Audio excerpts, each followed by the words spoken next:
Lyndon LaRouche, from 1966 to 2019, was a dominant intellectual force in world thought, and the Schiller Institute is engaged in a project to republish his collected works, which are very extensive.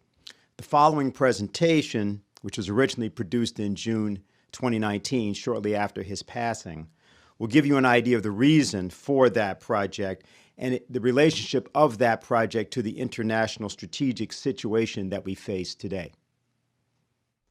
Hello to all of you.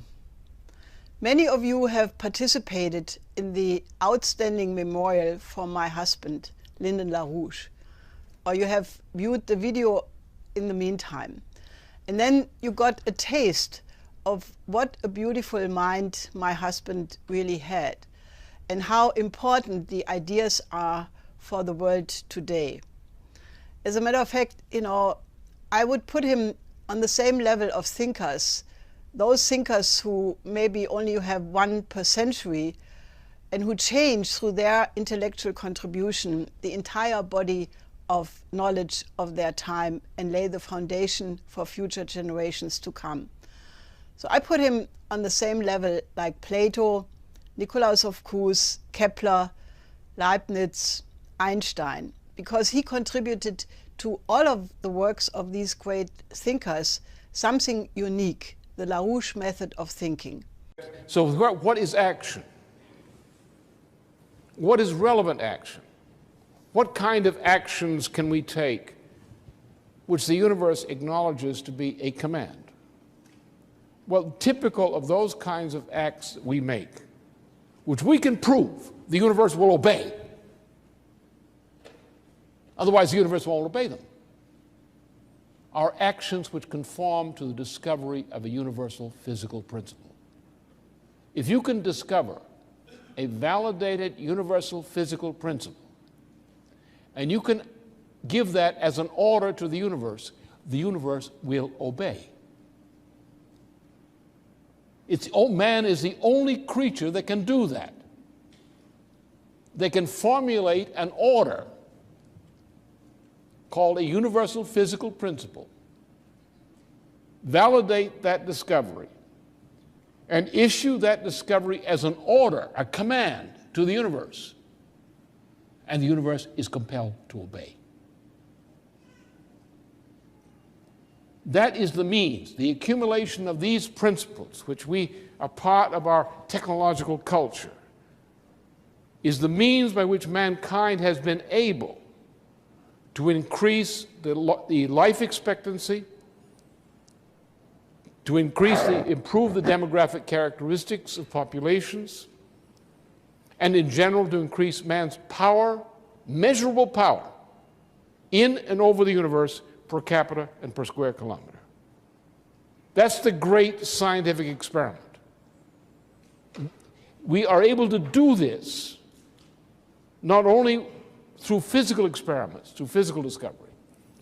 We're able to do this by discovering higher levels of methods of social cooperation through which we're able to cooperate in fostering these kinds of discoveries and applying them. Okay?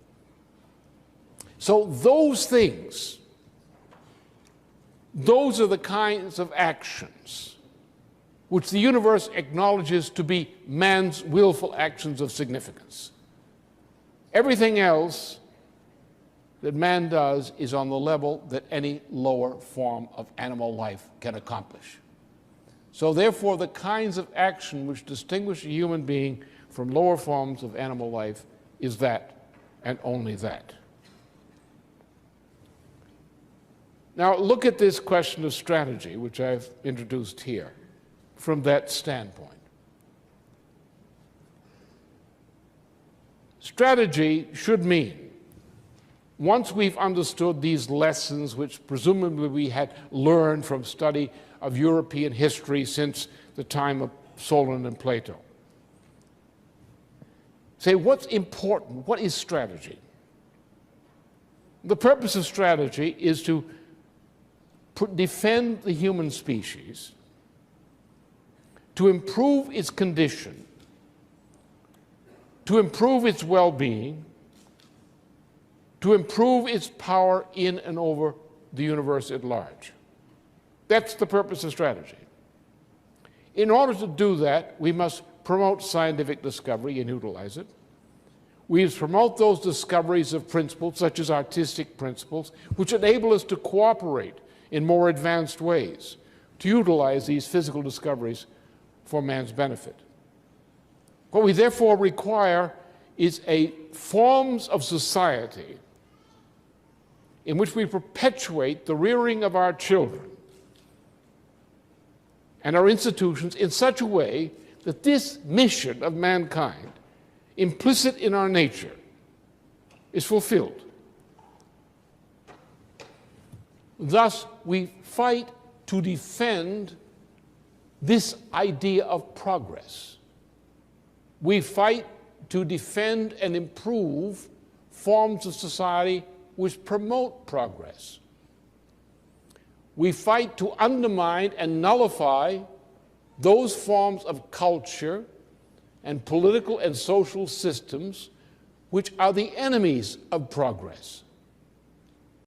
The significance of the United States is that it was produced as a product of a certain phase in European civilization, coinciding with the 15th century Renaissance centered in Italy.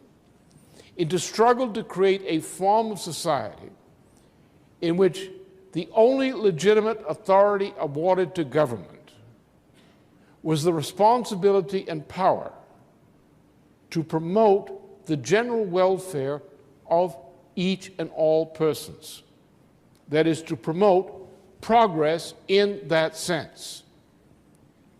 In this process, during that century, the policy was adopted of having self-governing, modern, sovereign nation-states whose authority to rule was located in the commitment to progress so defined.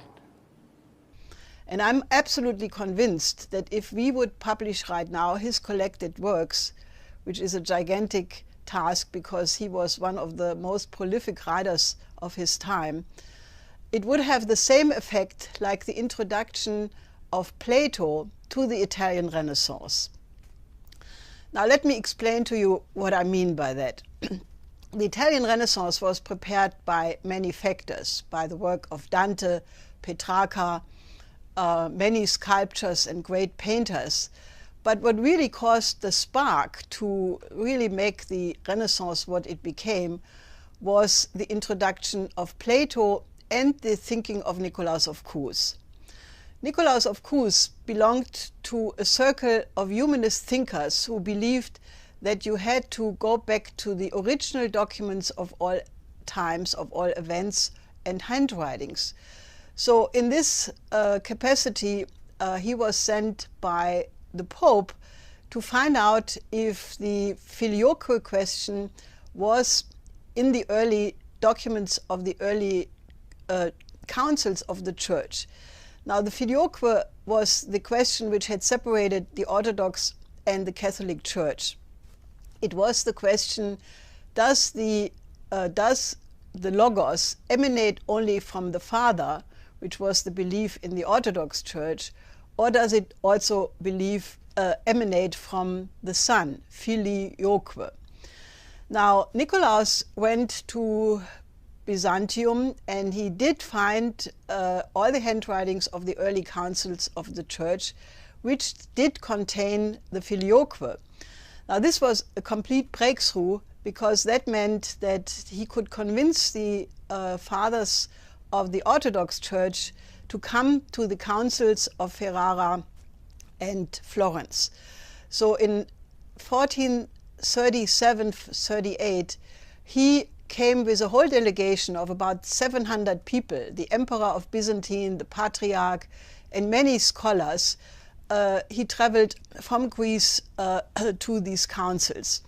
And already on the way, because he talked to people like Georgis Gemistos Plethon, who was the 83-year-old advisor of the emperor, and he was the top scholar of Plato in Greece. he actually wanted to introduce, Plato to have a renaissance in Greece. And he was, refuting Aristotle. He thought that Aristotle had absolutely misrepresented Plato's ideas, or he was not capable of understanding them. He said Aristotle is completely incompatible with Christianity. So the dialogue between Nikolaus and all of these scholars meant that Nikolaus had a breakthrough already on that trip. He came to develop a method of thinking where he was very self-conscious about, and he said, I'm now saying something which no human being has ever thought before. And that was the principle of the coincidentia oppositorum. This is the idea that the one has a higher value and a higher magnitude than the many, and that the human mind can always overcome contradictions by developing a level of reason on a higher plane, which gives you a way to solve problems which were not solvable on the lower plane. And that idea indeed was a complete breakthrough of thinking, because Aristotle had said, well, you cannot have something being true and being the opposite of something not being true. And all these thinkers, including Nikolaus, said this is a completely low level of thinking because you remain on the plane of contradictions, while Nikolaus then in the Apologia Docte Ignorantia, which was his rebuttal of a scholastic professor from Heidelberg, Johannes Wenck, he said, Aristotle is really, very low level of thinking, like the ratio of an animal, but no better. While the method Plato developed, and which I now developed further, is like the creative thinking being self-conscious about itself. It's like standing on a high tower, and from that vision point you can see the searcher, that which is being searched, and the process of searching. And that gives you a completely different approach. Now, this delegation arrived in Ferrara, and there were many lectures hosted by Cesarini, whom Cusanus had devoted his Docta Ignorantia to. And all these scholars then listened to Plethon and Bessarion, who was the Archbishop of Nicaea, and they were introduced for the first time to the entire works of Plato, which in the rest of Europe, other than Greece, had been completely lost after the fall of ancient Greece after the Peloponnesian War. There were a few copies in some monasteries, but nobody could read Greece. And when Petrarca tried to learn Greece, he couldn't find anybody he couldn't find anybody who would teach him. So he never was able to access this. But he knew that this guy Plato had to be extremely important, because Augustinus in his writings referred to it. So these lectures sparked an incredible intellectual ferment. And fortunately, among the listeners was somebody from a very wealthy family, namely Cosimo de' Medici, and he financed a crash program of the translation of the works of Plato. So the combination of Cusanus' writings and the emergence of the entire works of Plato laid the foundation for the paradigm shift which separated the Middle Ages from the modern times. The Middle Ages being characterized by scholasticism, Aristotelianism, belief in witchcraft, superstition, and then the new ideas, the new paradigm, a new image of man emerged, and a completely new conception that there was the possibility of infinite perfectibility of each human being, that science and technology could study the laws of the universe, and that this would be the basis for the improvement of the living standard, an increased population. So it was a complete revolution, and it laid the foundation for everything good coming out of European history for the following 600 years to come. Now, I'm absolutely convinced that the publication of the collected works of Lyndon LaRouche would have a similar, maybe even more powerful effect today. Because what do you have today? You have in the West a complete cultural crisis. You have a collapse of moral values. You have the sciences dominated by utilitarianism and the idea of profit. Many scientists are just bread scholars. They work for their salary, but they are not trying to find truth. You know, I mean, this is a known phenomena among all the faculties around the world. You know, if you get enough money, you publish whatever you are told to publish. Now, the cultural collapse of the West is obvious to everybody. The drug epidemics, the terrible youth culture, the ugliness in the so-called arts, and many more such phenomena. So I'm absolutely convinced that if we would publish now as quickly as possible the collected works of Lynn, it would spark an incredible excitement, because the ferment already exists, because while the West is in a dark age, that is not the case for all of the world, because the new Silk Road, sponsored and originated by China, that spirit, the spirit of the new Silk Road, has already caught on in about 126 countries which have joined the Belt and Road Initiative and who have the idea that there will be, you know, a completely new time where poverty and underdevelopment can be overcome.